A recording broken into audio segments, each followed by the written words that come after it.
Hello and welcome to Fire Headlines, where we discuss the hottest topics in fire service news. I'm your host, Samantha Didion, and joining me on the panel is Chief Ken Kehmna. Today we're exploring a new advancement in first responder training aimed towards fostering empathy. This new tool is called Life Cast Body Simulation Mannequins. They represent various ages, race, and special needs, offering an immersive, hands-on training experience for students. The realistic details, from skin and hair to eyelashes and nails, help create more lifelike scenarios that not only teach technical skills, but also help build empathy.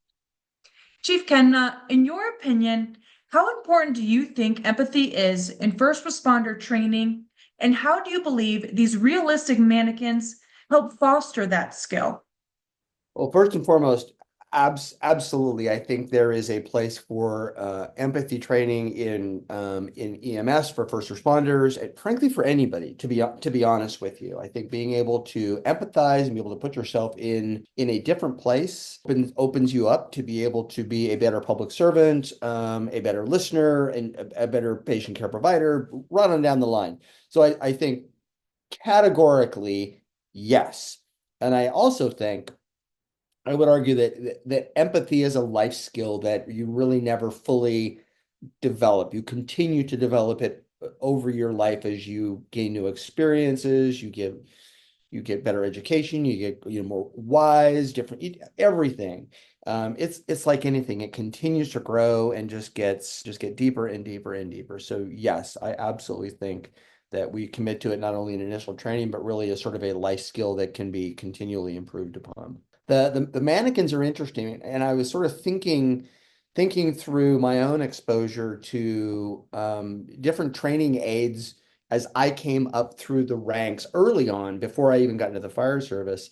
And I think there was only a couple of mannequins that we even really utilized in the training. I mean, obviously, when you take CPR, there's the Resusci Annie mannequin, which everybody is used to be familiar with, maybe not anymore. They may be further between. That's what we got really familiar with early on.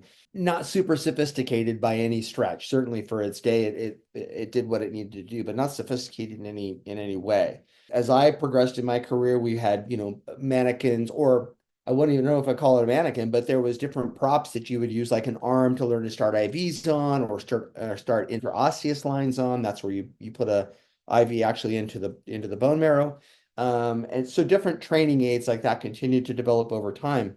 In the last few years, though, we've just seen a phenomenal leap in the quality of these mannequins, whether you're running your mega code, your complicated CPR case with medications and heart rhythms and all the other kind of stuff, to mannequins actually give feedback, whether it's vital signs or skin signs or some of these other things. Training can be stressful just in general. The more realistic you can make it, the more stressful you're going to make it. I would say the better the training. And I don't mean to equate, high stress to better training. That's not what I mean. What I mean is that the more realistic it is, the more seriously you take it. It's like, you're actually responding to something. And so I would say these mannequins really, we're just starting to see where this kind of technology can go, the software, the robotics, the technology. We're just really starting to see where it can actually go, and it's going to be fascinating to watch it develop. Oh, no doubt at all.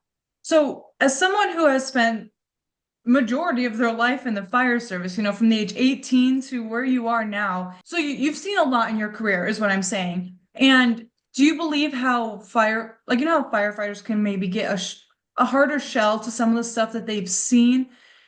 How do you see empathy as a new firefighter and then to someone who's retiring? Like, do you see the empathy fade, I guess is what I'm trying to say in simpler terms? Oh, I think certainly I have seen that in over the course of my career. I've seen people's willingness or ability to empathize be stressed and even fade. I wouldn't say that it's a necessary product of time. I think a lot of things can contribute to that. We just had a wonderful discussion with Dr. Holden about camaraderie in the fire service, satisfaction, and all that other kind of stuff. I think that factors into it. Burnout, the numbers of calls that you're running, the repetitive nature of that, the longer shifts and all kinds of things can sort of break down the strength you have to be passionate and empathetic and caring and all those other kinds of things. So I think yeah, we can definitely see that. I think that what I found interesting about the mannequins in particular was it's not just, and I referenced Resuscitate Annie. Resuscitate, that was just the one thing. They all look the same. To be able to add the diversity aspect to this kind of training to sort of tease out that empathy is not just, there's not just one, it's not just one thing, dealing with patients that are older, dealing with patients that are younger, some that are developmentally disabled, some that are, different cultures and don't speak our language and all those other things. Our ability to empathize, I think, is enhanced by the amount of exposure we have to all of those different things, because it's not an anomaly, it's just part of the lived condition. Um, and the more insular we become, not seeing those things, the less likely we are, I think, to empathize with them because it's outside the norm of what we're used to. And it's sort of the polar opposite of what I was saying before, where if you're going to the same call day after day after day after day at the same location, potentially even for the same patient, your ability to empathize is going to be stressed for sure. And that's not good. And so the counter to that is exposure to diversity, exposure to different cultures and different people in different ages, so that you can continue to keep your mind open and understanding the why of what we do and how important public service is, the critical role we play in our community. All of that, I think, is important to continue to be mindful of, so that when we do see it slipping in our peers, that we can help reset that. And we can do it as peers, we can do it as leaders, we can just do it as friends, family, brothers, our brother's keeper kind of a thing. Right. High frequency 911 callers are a whole conversation, in the solution to that. It's a whole conversation on its own, absolutely. But you're right, like that repetitiveness can get a little redundant. Yeah. So of course you're going to probably see, your first time responding to that person is not going to be the same time as your 10th time responding to that person, depending on what the call is and what that situation is. But from your experience, what are the biggest, and so kind of going back to the beginning of like a fire career, from your experience, what are the biggest challenges when it comes to training new recruits? And how do you think that life like mannequins could address any of these challenges? I'll use my experience, my personal experience. Um, when I was looking to get in the fire service, I became very interested in becoming, an EMT and a paramedic. And so I went to, became an EMT, worked for a while, and then went to paramedic school. And I intentionally chose a paramedic school in Southern California that was very well known. At the time, there wasn't a lot of them, very well known, but I chose it intentionally because it was going to take me out of my comfort zone. It took me out of the community that I lived in. It put me in a very different place. I was in Los Angeles, California, a very different place, much more diverse, a lot more people. And every experience I had, whether it was in the didactic portion of my paramedic training or in the hospital when I was dealing with patients in my hospital rounds, or in the field, I saw things I had never seen before. I was exposed to cultures that I'd never experienced before, and it completely opened my mind in a way at a very young age, when I was very open to absorbing as much as I could. The timing was perfect for me. The timing was perfect. And how my mentors and teachers and facilitators handled all of that by making sure that we were exposed to that stuff fundamentally changed how I looked at the career that I was embarking on. So I think from a new recruit and a training perspective, it's critical. I had the good fortune of doing multiple rounds at different hospitals, whether it was the USC where we did an obstetrics round that was mind-blowing, and I think it was also USC, a pediatric trauma center, seeing young kids that came in with very significant injuries, a completely different group set. But it was just that perspective and all those different people and cultures and needs and all the different things sort of coming together to be very enlightening and eye-opening for me. So I absolutely think it plays a role where the training is going in the mannequins and the diversity of the mannequins and helping to sort of tease out that, adding the diversity and seeing other things and thinking about things from another perspective, I think is absolutely critical for a young recruit, whether it's, EMT, paramedic, firefighter, whatever the case may be. It's absolutely critical to expose yourself to as much of that as you can and think through it and ask as many questions as you can. That training environment is so important, is so important. It's this, sort of magical time when you don't know everything, you don't know enough, you're scared, you're nervous, you want to do it right, you don't want to do it wrong, you're dealing with real people, that can be, very stressful and all of those things. So how you manage mentoring young firefighters and young paramedics through that and helping to coach them through and it's not just the how to do patient care and how to deal with patients, it's how to deal with the emotional trauma and the things that you're seeing and what you're learning and now you're being exposed to. It's incredibly important. I think I've tailed off your subject, probably. I apologize, but No, no, that actually sets up great for my next question because I want to ask about the preparedness that it gives young firefighters who have never maybe seen a broken arm in real life or have ever seen a car crash, let alone a fatal car crash in real life. Can you explain to us how it might set them up for the emotional toll that those kinds of calls take on an individual, especially an individual starting out in a first responder career? I remember a couple of calls very specifically where the senior paramedic on my ambulance at the time, we were running paramedic level calls, understood that what we were going to and the call that we were going to was going to be significant for me because he knew that it was going to be the first time I was ever going to see something like this. And the way he handled it and the way we talked about it and worked through it, um, it completely set for me the pattern of how it should be done. Because it's so easy to sort of blow it off and think, hey kid, toughen up. This is what we do. The reality of it is seeing some of these things for the very first time.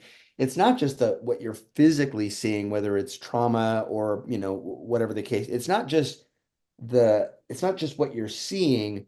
It's how you process all of that.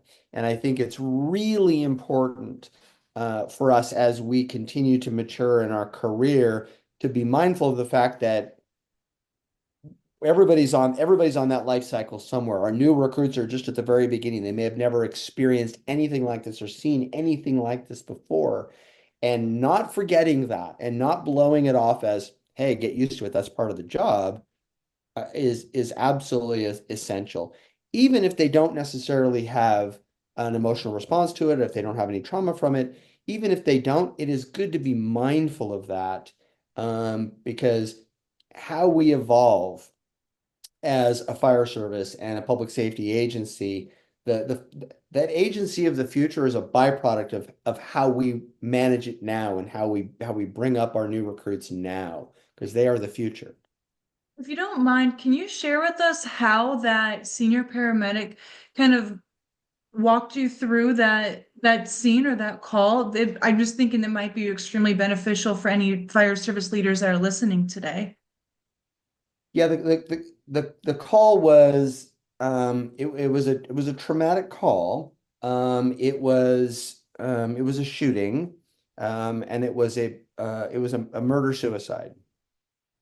And I recall distinctly showing up to the call and I was like, it's go time. And just through the door we went. And as you're going through the door, things are sort of rushing past you and you're seeing things. and you're taking it all in and you're getting to the patient. And I remember it very vividly. Getting to the patient, doing what we needed to do, recognizing that there was nothing that we could do, and then turning around and walking back out of that scene to the ambulance. And it was there when it began. We got in the rig. He didn't even start the rig. We just started talking, and I think we probably sat there for 30 minutes just sort of talking through what we had just seen, the role that we played and could have played, which was important for me to level set, because you show up with all your stuff and you're like, I'm going to do something. And you get there and you're like, there's nothing for me to do. And it's this really weird, like, I can't help this situation thing.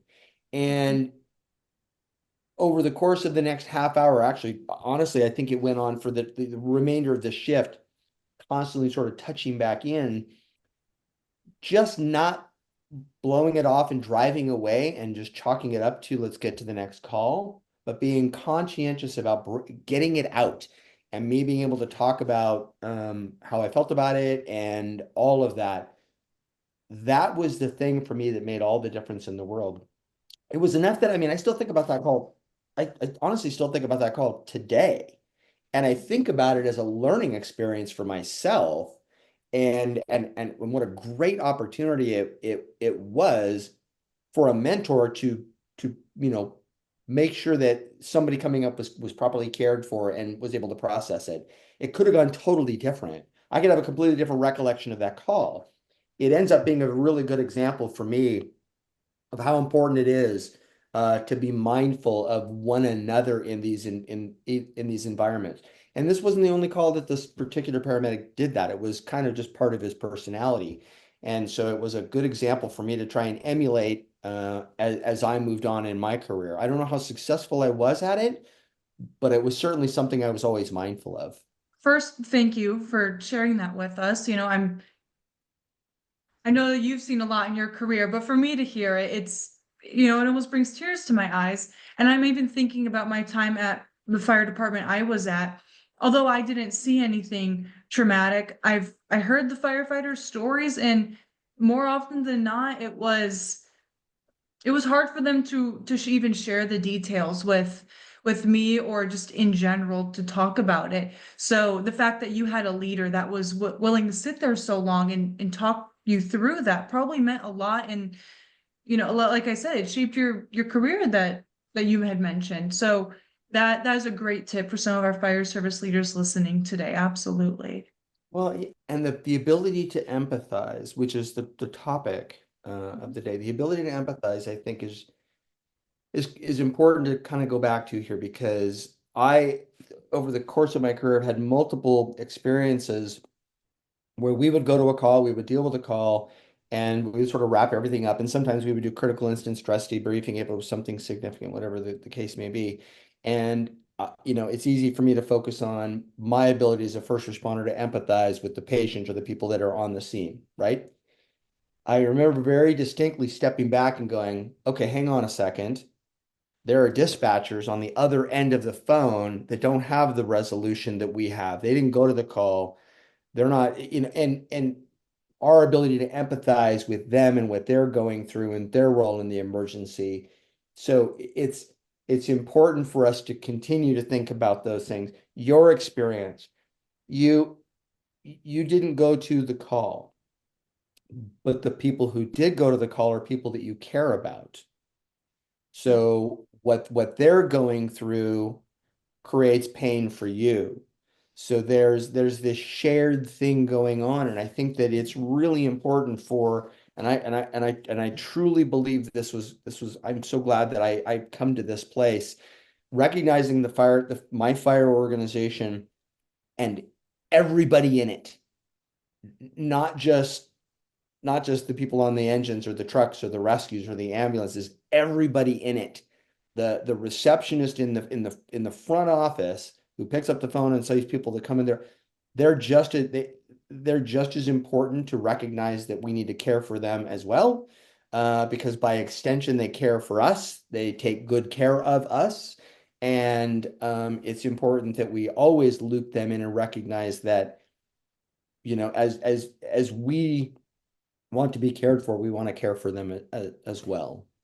I do understand what you mean, because in a way, like, yes, they might just be your administrative staff, but in a way, I would classify them as a first responder to a degree, if not like they're the first responder support system in another degree. You know what I mean? So yes, thank you for acknowledging that, and I hope that that's something that turns on like a little switch to people listening today. Like, never thought about it like that, because not that we would always expect you to. It's you don't know until you talk about it, right? Well, the view that the administrative staff has of first responders and what they hear on the radio and what they see walking down the halls and the conversations that they hear, the exposure that they have to the first responders is isolating in some respects because they aren't running the calls. They don't have the ability to be in the stations or any of those other kinds of things.